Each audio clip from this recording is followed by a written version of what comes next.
Vipers. My name is Mr. Royer. We are here this evening because I want to highlight the awesome things that have been recently going on and will be going on this month as we celebrate Black history and the Africa diaspora.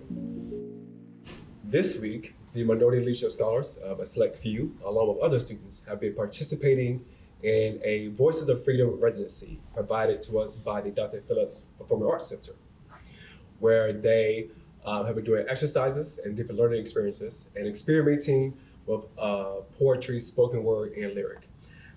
We have an awesome guest with us, Mr. Shawn Welcome. Yes. He is a spoken word artist and he is the City of Orlando's Poet Laureate. Right. So if you will, Mr. Welcome, we're glad to have you. Exactly first, why is spoken word important? Why should we be introduced to it or into that culture, if you will? Yeah. So I personally gravitated to spoken word just because it was an outlet, a way to creatively express myself. Growing up, I was pretty much just like an athlete, played basketball, regular kid. But my senior year in high school, I was surrounded by writers, performers, people who were into rap and that sort of thing, and they were super talented.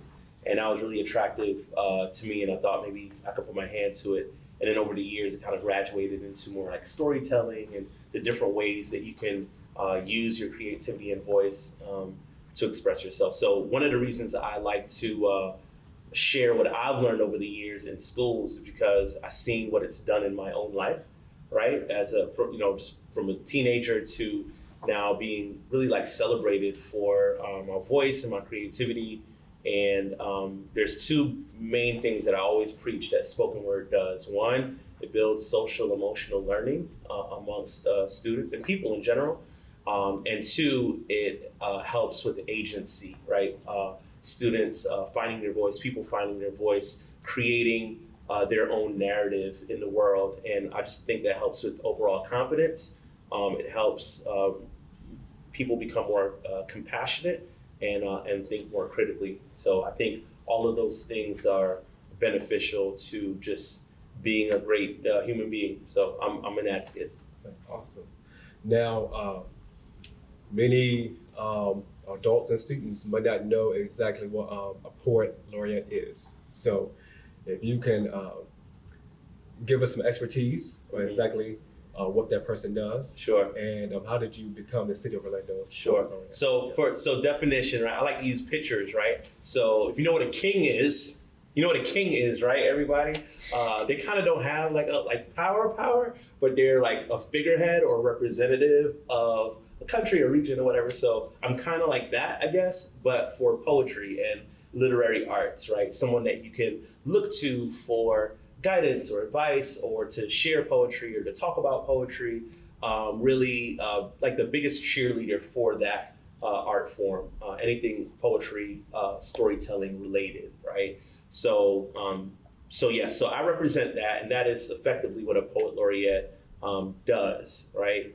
How I became that goes back to 2017. So Mayor Buddy Dyer, our City of Orlando's mayor, decided to open up a poet laureate position for someone to occupy that space, right? It's a way of the city saying, hey, we value poetry and storytelling and literary arts, and we need people for people to look up to share that, spread the word, perform at city events, an original piece, for things that otherwise would not have poetry involved.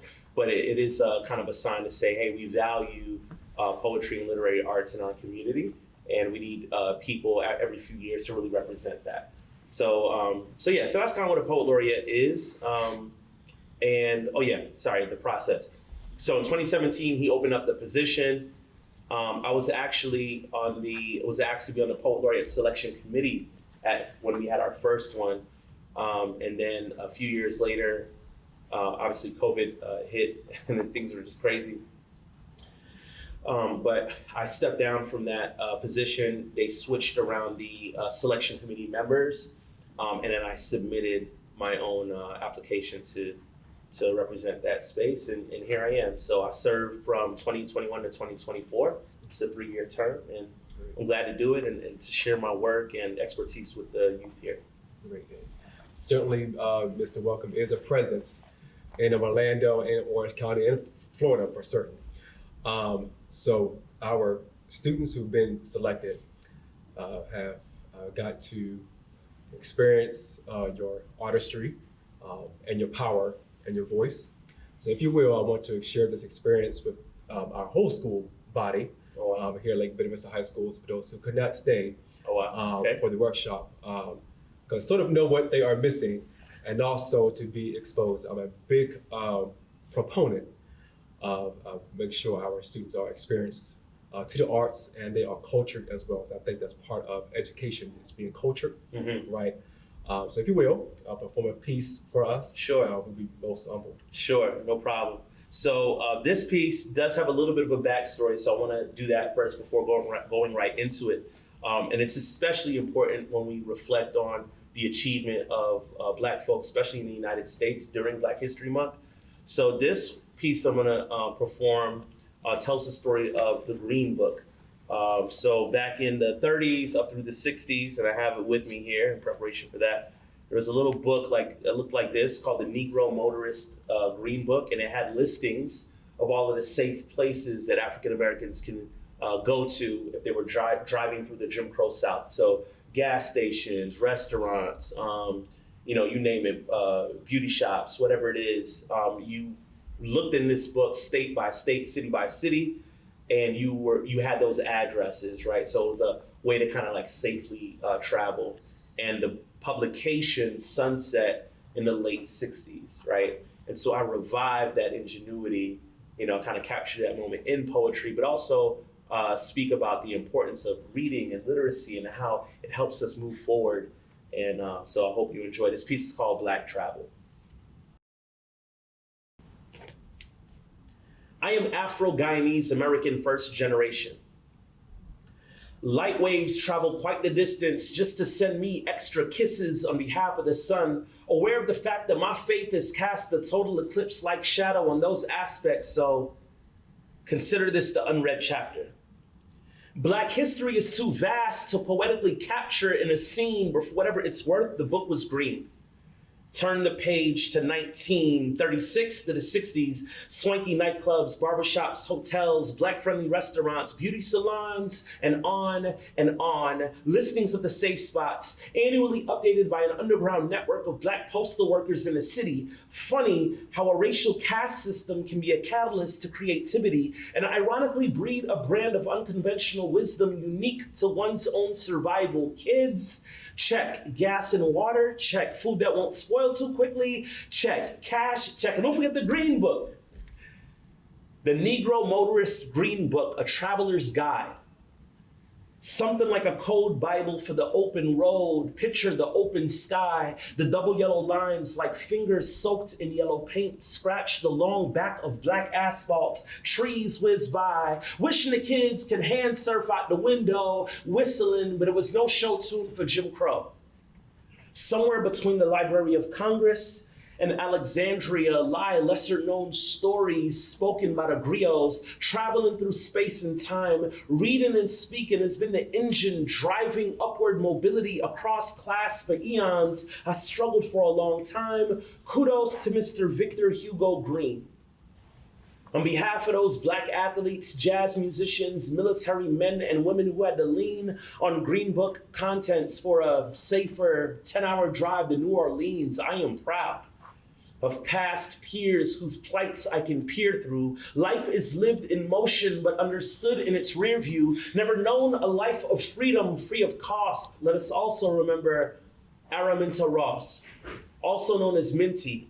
Changed her name to Harriet Tubman after she was legally free. Certainly with its limits, she's illiterate but could read the North Star. And a combination of hymns and songs at alternate speeds to indicate danger or safety. Ain't no swamp monkey enough to hold back the tracks to freedom. I could see them. Whole families dependent upon Mother Moses. No staff, but a pistol and a clear path, ready to pull the trigger on any lot that would look back praying. Praying Moby-wrapped babies cry only in concert with the owls or some other animals in the wild. Moonlight flickers against torchfire in the distance. The faint echo of bloodhounds, safe house to safe house, coded as stations. This is pre-Civil War mass migration after the Nat Turner massacre, after conducting the Underground Railroad for 8 years, she says. I never ran my train off track, and I never lost a passenger. Being proud of being Black is not an indictment against non-Blacks any more than it is being a proud dad or man or proud mom. I can't help who I are or who I be, intentionally bending the English language despite the English lit degree. Why not? Why not affirm God's creation as vaccination to combat the curses spoken over Blacks for generations? I feel like seeds of offense stem from misconceptions of the intended audience. This poem just might be best suited for brown children, but if the inspiration fits, hey, the dancing spirit of Jubilee beckon you wear it with no limits, surfing on the sound waves of horns and drums. I invite you to sing songs in remembrance of overlooked sons and daughters like way in the water, way in the water, children, way in the water. God's gonna trouble the water. Yeah, this is the power and the dynamic that we have been receiving all week. So I thank you for sharing with us My once pleasure. again. My pleasure. All month long, we're going to be doing awesome things to celebrate what has Black Americans done for this country. We've done a lot. Why it is everyone's history, right? And we're also going to celebrate the African diaspora. We have a unique diversity here at Lake University High School. And so we'll be celebrating Caribbean culture, Afro-Brazilian, Afro-Latino, and North African as well this month. So we got something for everyone, so stay tuned and thank you once again. My pleasure, Mr. Royal. Go Vipers!